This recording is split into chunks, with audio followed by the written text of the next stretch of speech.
And Andy, Fabulous. why don't you tell us a little bit about yourself first? Cool. So I've been in the creative industry for retail for nearly 15 years now.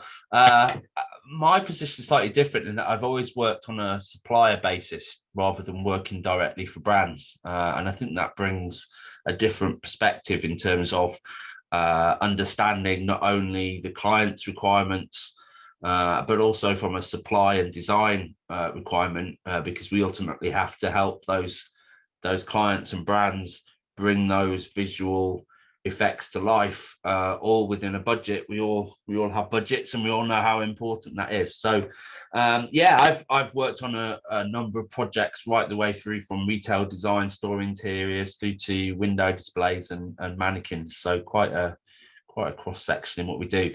The mannequin part of our business is called Global Mannequins. I think the link was on the introduction, so go and check us out.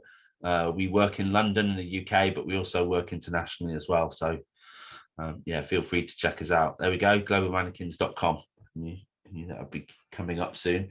So yeah, I went around London, walked down Oxford Street and Regent Street, and a little bit like New York, a lot of shuttered up shops. On Oxford Street, apparently 25% of retail property is currently closed or available for rent. Interestingly enough, Regent Street, which crosses over Oxford Street, Regent Street, they've only got less than 5%. So and I think part of that is, again, because Regent Street has much more premium brands on it than Oxford Street. But you'll see also going through it, whilst there are lots of stores closing down, there are a few that are actually opening up and expanding. So it's interesting to see which brands are taking the opportunity to expand. Cool. Okay, so yeah, if we can play the video, then we'll get going.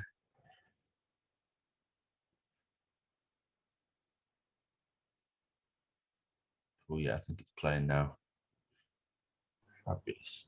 So fortunately, it was quite a sunny day, which is a bit unusual for London. We've had really nice weather, so hopefully you'll be able to see the windows and stuff. We'll start off with John Lewis. We've had a lot of department stores closing over the past few months. John Lewis is still one of the big ones, but they have reduced their store portfolio. I have to say the windows in the UK are a little bit less inspirational, I think, than New York in some regards. Retail only opened up back on the 12th of April. And whilst there was definitely a big rush for people to go back to it, we had big queues going into stores and things. I think the retailers have been a little bit slow to kind of respond to that. There were quite a few messages saying things like, hello, welcome back, come in. I mean, you can see John Lewis, they've really gone for it. Gap, this is one of their biggest stores. They've closed their other store on Oxford Street, so this is their only store now.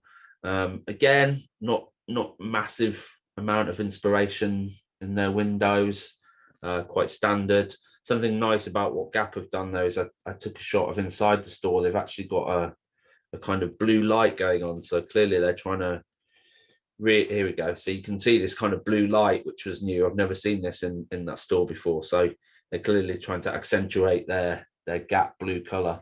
The other thing which is interesting, which a lot of stores are going on now, is customization. So a lot of stores have this inside as well, and Gap also promoting their teens range. But in general, it's a very kind of simple graphic based scheme with a couple of mannequins in front, so not very exciting. Selfridges, we all hope that Selfridges will inspire us.